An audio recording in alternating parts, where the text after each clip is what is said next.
வணக்கம். இந்த நாள் இந்த நாள் ஈவினிங் பொழுதுல நாம இருக்கிறோம். இந்த நாள் எப்படி போச்சு அப்படிங்கிறத பத்தி வாங்க பார்க்கலாம். இந்த நாள்ல இந்த டிக்னிட்டி அப்படின்னு சொல்லுவாங்கல்ல, சுயமரியாதை, செல்ஃப் ரெஸ்பெக்ட்.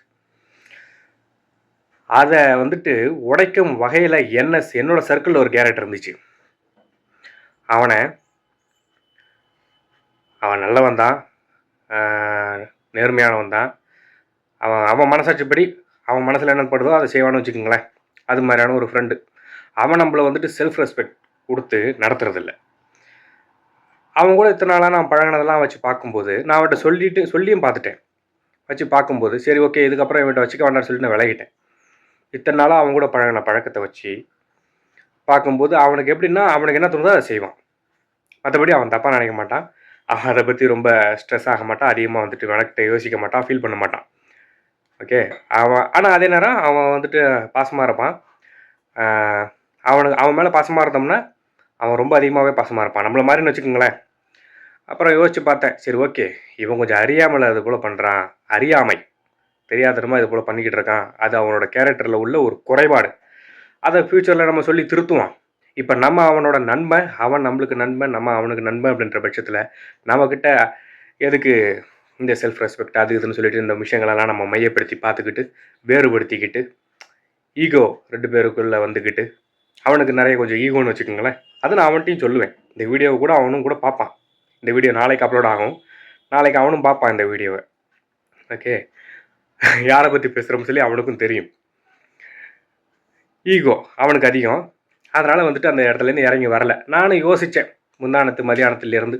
அது தீவிரமான சிந்தனை. சரி, இவன் கூட போய் பேசலாமா, இவன் அதுக்கு சரியானவன் தானா, இவனை நம்ம லைஃப்பில் வச்சுக்கலாமா வேண்டாமா அப்படின்னு சொல்லிட்டு ரொம்ப டீட்டெயில்டாக யோசித்து திங்க் பண்ணி மதியானத்துலேருந்து இன்றைக்கி வரைக்கும் பேசலை. இன்றைக்கி நைட் அன்டைமில் தான் அப்புறம் வாய்ஸ் மெசேஜ் போட்டு விட்டேன். காலைல தான் வந்துட்டு பேசினேன்.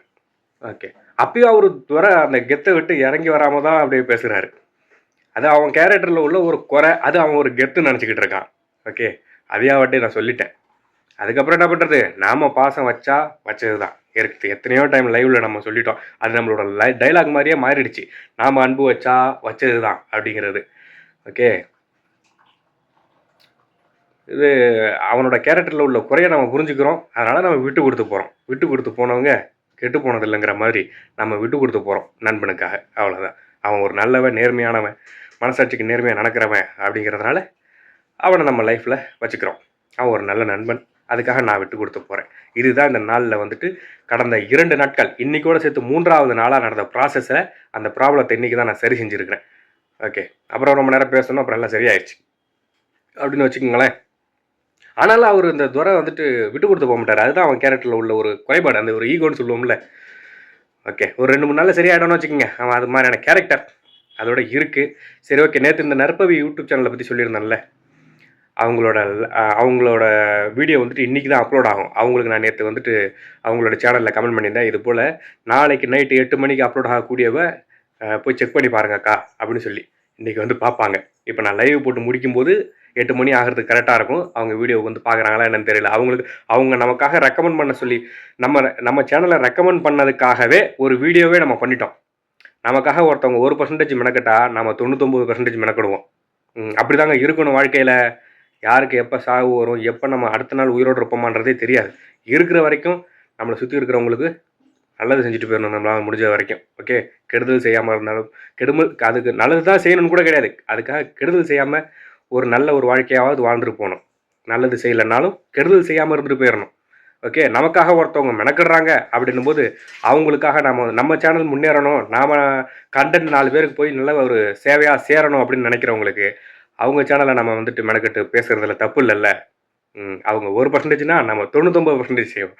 ஓகே, இந்த நாள் முடிஞ்சிச்சு, அவ்வளோதான். இதுக்கப்புறம் லைவ் போட்டுட்டு சாப்பிட்டுட்டு தூங்குறது தான் ப்ரோக்ராம். வேறு எந்த ஒரு ப்ரோக்ராமும் இல்லை. ஓகே, இன்றைக்கி திங்கட்கிழமை வேலைக்கு போயிருக்கலாம்,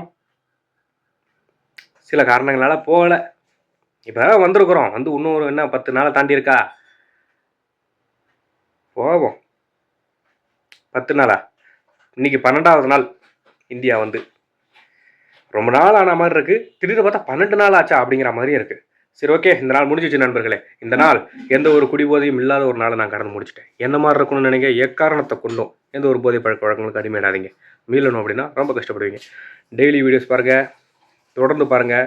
அப்போ தான் நான் பேசுகிறது உங்களுக்கு புரியும், என்னோட கண்டென்ட் என்னன்னு உங்களுக்கு புரியும். ஓகே, இது ஒரு தினசரி வாழ்க்கை விளாக். ஓகே, லைக் பண்ணுங்கள், கமெண்ட் பண்ணுங்கள், ஷேர் பண்ணுங்கள். இந்த வீடியோ எப்படி இருந்துச்சுன்னு சொல்லிட்டு மறக்காமல் கமெண்ட் பண்ணுங்கள். பிடிச்சிருந்தா ஷேர் பண்ணுங்கள். ஓகே, எல்லோரும் பார்த்து பாருங்கள். நாளைக்கு வீடியோவில் சந்திப்போம். தொடர்ந்து பாருங்கள்.